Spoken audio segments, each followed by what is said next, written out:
Hello and welcome. My name is George Grant, and I'm a technical specialist with Griffin.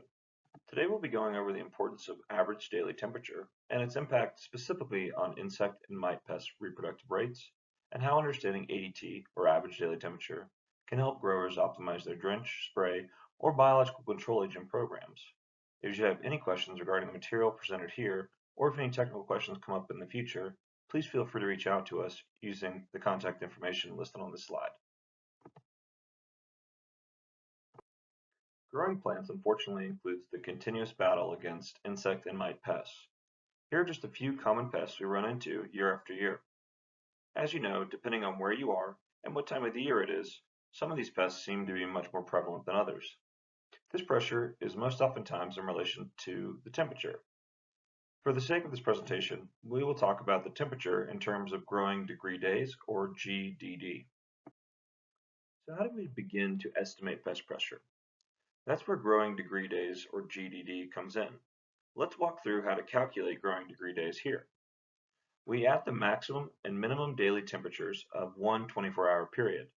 Here we have 85 degrees and 55 degrees as the highest and lowest temperatures in a given day, respectively. We will divide this by 2 to get an average.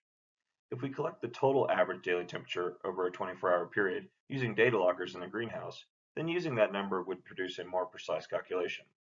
This number is then subtracted by a developmental threshold temperature, which is specific to each target pest. This gives us a total of 20 growing degree days. Remember, this is just one day's average temperature. We can use historical climate data to get an idea of monthly temperature data to get a better average toward what the growing degree days of any given month may be. Summer months will have a higher growing degree day average compared to the fall and winter months. Now let's apply this equation to a target pest. Here we have a caterpillar species.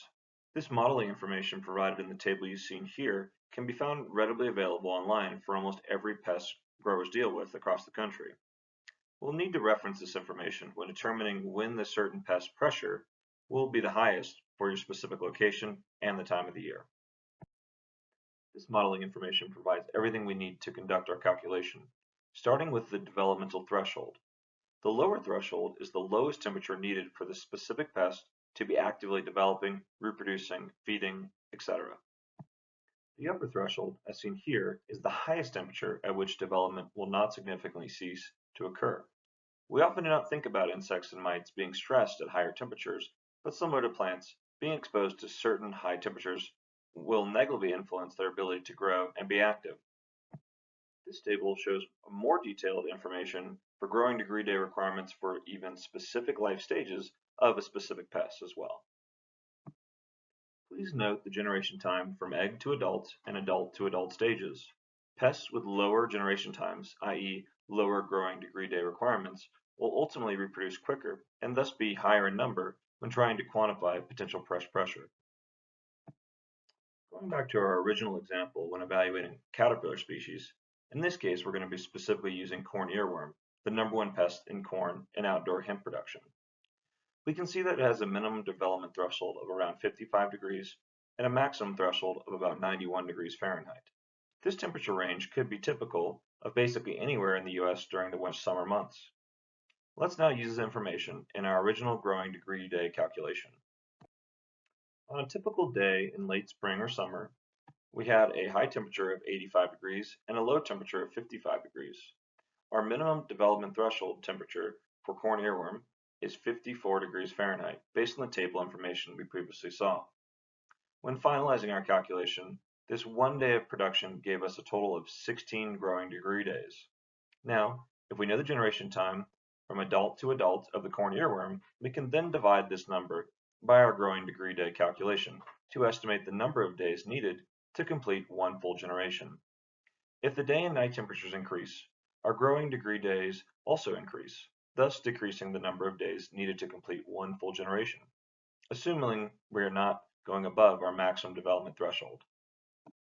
Now let's look at aphids, who have a very short generation time, thus reproduce quicker than caterpillars. We can see that they also have much lower developmental threshold temperature, so we can imagine they will be more active much earlier than corn earworm in late winter and early spring, as well as remain active longer in the late fall months. Aphids have about 1/4 of the growing degree day requirements as corn earworm and a much smaller minimum temperature threshold. So taking these into account, if growing at an average daily temperature of 70 degrees Fahrenheit, aphids would have an adult to an adult generation time of about 1 week. When looking at two-spotted spider mites, this generation time is even lower than that of aphids. However, their lower development threshold temperature is about 20 degrees more than aphids. Similarly, if growing at an average daily temperature of 70 degrees Fahrenheit, one adult to adult generation occurs in about 2 weeks.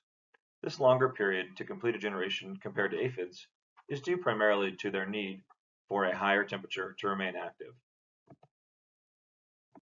The key takeaway points from this presentation are that insect and mite pests can vary in their optimal temperature conditions to the development rate.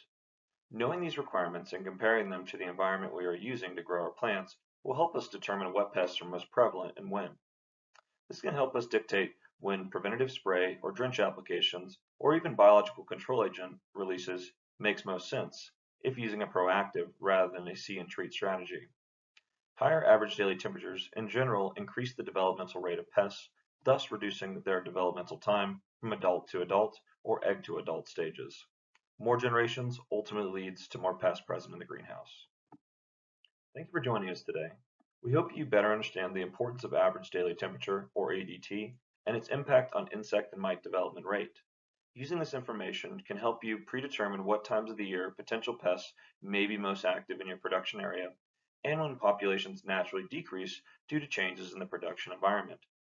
If you have any questions related to the presentation, or if anything comes up throughout the season, please feel free to reach out to GGS Pro using the contact information listed here. Also, we greatly appreciate any feedback or ideas you may have for future educational videos. Thank you.